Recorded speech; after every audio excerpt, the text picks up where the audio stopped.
Hello guys, അപ്പോൾ നമുക്ക് കഴിഞ്ഞ വീഡിയോയിൽ പറഞ്ഞു ഇത് നമുക്കത്തെ സാധനം ഞാൻ എൻ്റെ കൂട്ടുകാരിയുടെ നോക്കി ഉണ്ടാക്കിയത്. അപ്പോൾ അത് നമുക്ക് ഒരു വിഷറിയാക്കാനാണ് ഞാൻ പ്ലാനിട്ട്. അപ്പോൾ നമുക്ക് ഈ പേപ്പറിൽ അത് ഉണ്ടാക്കാവേ.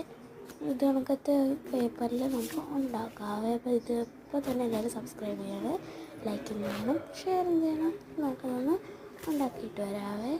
1 2 3 സ്റ്റാർട്ട്. നമ്മളതെല്ലാം ഉണ്ടാക്കിയെടുത്ത് നമുക്ക് ഓരോന്നായിട്ട് ഒട്ടിക്കാം. അപ്പോൾ നമുക്കിനി ഫസ്റ്റ് തന്നെ യെല്ലോ ഒട്ടിക്കാവേ. റെഡ് ഓറഞ്ച് ഒട്ടിച്ച് നമുക്ക് യെല്ലോ ഒട്ടിക്കാവേ. യെല്ലോ കമോൺ, അങ്ങനെ യെല്ലോ ഒട്ടിച്ചു.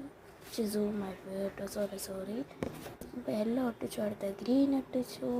നെക്സ്റ്റ് അയ്യോ ഗ്രീൻ ഇളകിപ്പോയി, നമുക്ക് അങ്ങനെ സെറ്റാക്കാവേ. ഗ്രീൻ ഒട്ടിച്ചു, ബ്ലൂ ഒട്ടിച്ചു. നെക്സ്റ്റ് ഞാൻ ഒട്ടിക്കുന്ന എൻ്റെ ഇൻഡിഗോ ആണ്. ഇൻഡിഗോ അയ്യോ വയലറ്റ് ഒട്ടിച്ചിട്ടാട്ടോ ഇൻഡിഗോ ഒട്ടിച്ച്. അപ്പോൾ അത് എത്ര ഒട്ടിച്ചു, തെറ്റിപ്പോയതാണ്. ഇപ്പോഴത് ശ്രദ്ധിക്കുന്ന വോയിസ് ഓവർ കൊടുത്തപ്പോൾ.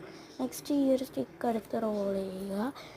ഈ സ്റ്റിക്ക് പോലെ ഒന്നും റോൾ ചെയ്തെടുക്കുക. എന്നിട്ട് അതിന് നമ്മൾ സ്കെയിൽ വെച്ച് അത് ഒടിക്കുന്നതൊന്നും വേണ്ട കേട്ടോ, ചുമ്മാ ഒടിച്ചാൽ അതൊരു സ്കെയിൽ വെച്ചൊന്ന് പുഷ് ചെയ്ത് കൊടുക്കുക. നമുക്കത് പുഷ് ചെയ്യാവേ. 1 2 3 സ്റ്റാർട്ട്. അതൊന്ന് ചമച്ചെടുത്തു. അതൊന്ന് വെക്കാമെന്ന് വിചാരിച്ചു, വെച്ചപ്പോൾ നടന്നില്ല. അതുകൊണ്ടാണ് ഞാൻ വേറൊരു രീതിയിലാട്ടോ വെച്ച് കൊടുത്തത്.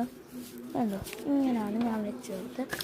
നമുക്ക് യെല്ലോ, എൻ്റെ യെല്ലോ യെല്ലോ ഈ യെല്ലോ കളർ പേപ്പർ ഒന്ന് റോൾ ചെയ്തെടുക്കാം.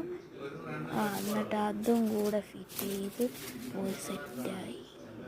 ഒടിഞ്ഞ് മടങ്ങി വെക്കുന്നതേ ഉള്ളൂ. പൊളി ഐറ്റമാണ്. അപ്പോൾ നമുക്ക് ഭിത്തിയിലൊക്കെ വെക്കാം, വാൾ ഡെക്കറേറ്റ്. എന്നിട്ട് നമുക്കൊരു ഓറഞ്ച് പൂ നടുക്ക് വെച്ച് വെക്കാം. ഇത് ഇഷ്ടപ്പെട്ടോ നിങ്ങൾക്ക്? ഇഷ്ടപ്പെട്ടെങ്കിൽ like, subscribe and share. Bye bye.